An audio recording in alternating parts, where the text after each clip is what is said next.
well, I guess it's time to get up and get going with another day of self-isolation in a van.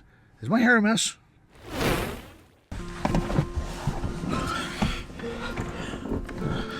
Alright, time to go park somewhere for the day.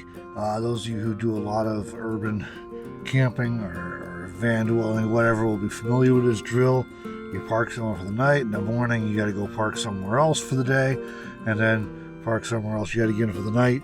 I just spent last night in a parking lot, nothing too exciting, and go find somewhere to hang out for the day now.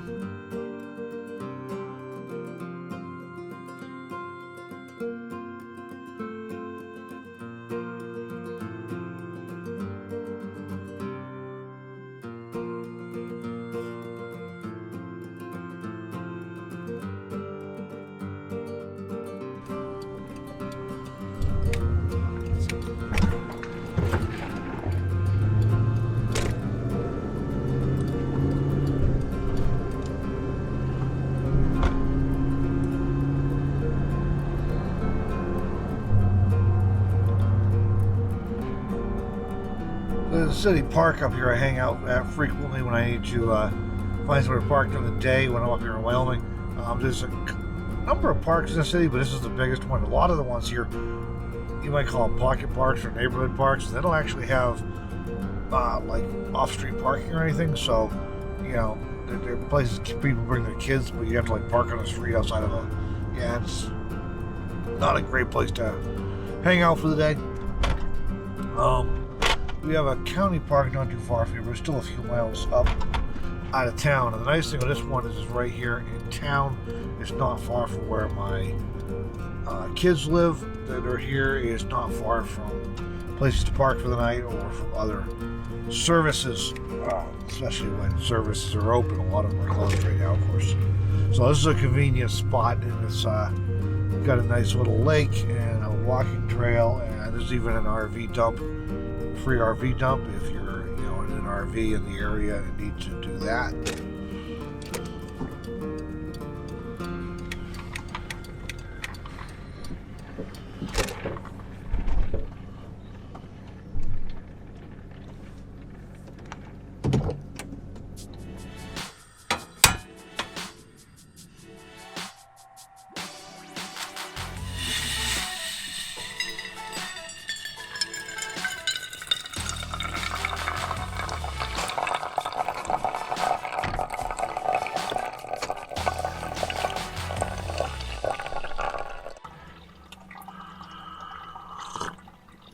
Oh yeah, now we can start the day.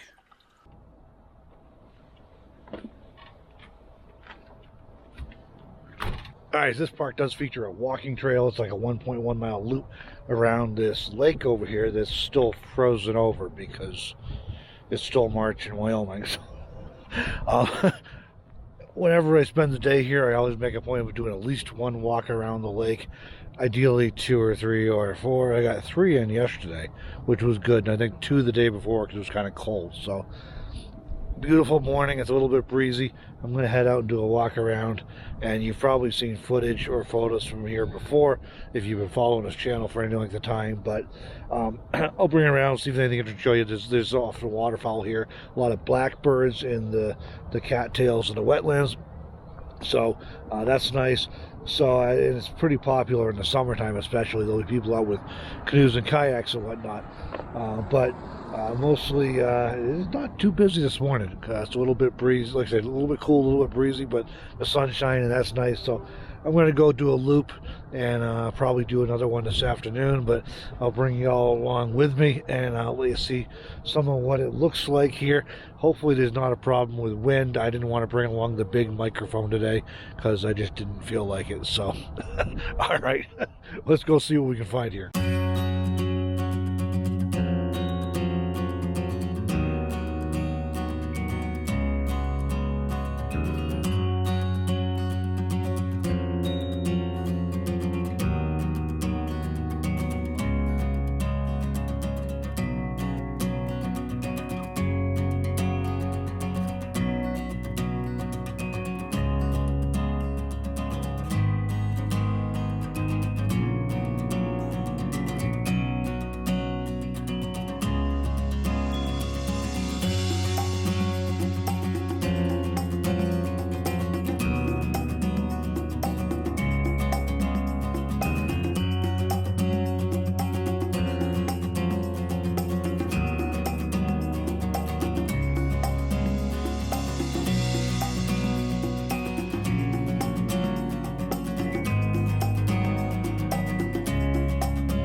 So almost back to the van.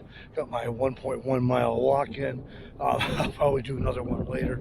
Now it's time to get another cup of coffee and hunker down to get some work done. And I'll probably go for another walk later on. But meanwhile, I hope you enjoyed that little tour around and see why I enjoy walking around this particular lake when I'm in this area. Alright, so I'm back in the van now.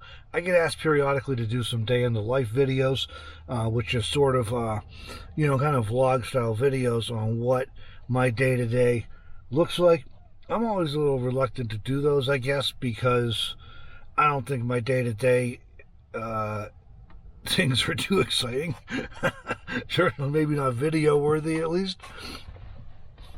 You know, and I guess my point is there are times when I'm traveling or when I'm doing some great adventures. Those are really interesting, and there are moments of different days that are really exciting. You know, you step outside of the van and see a hawk fly over and a smaller bird, you know, come after it, or you step out of the van in the evening to watch a spectacular sunset, or you step out to wash lunch dishes and there's wild horses just across the wash. So there's some really amazing moments that happen when you're a nomad, and very specifically for me, a boondocking nomad. That is, I'm spending as much time as possible out in nature, trying to have as low of an impact as possible. I don't run gas generators, I don't run outside lights, I don't run any of that stuff. I want you know, be able to interact as closely as possible with nature, with wildlife, to see the night sky, which you can't do if you have lights on.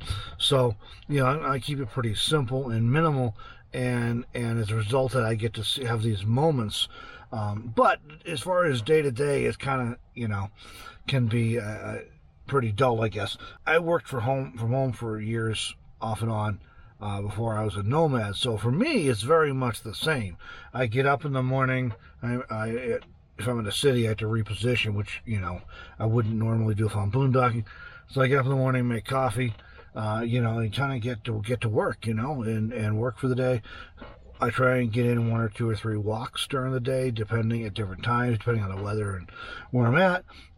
You know, make a meal or two in there somewhere, and you know, if I'm anywhere with a good view of the western sky, especially in places that have good sunsets, I try and shut down by evening so I can watch the sunset. And then, you know, after that, you know, evening, I may do some more work or not, depending on how much brain power I got left for the day. Today I thought, what the heck, why not do one of these day in the life videos? I mean, it's strange times we're living in.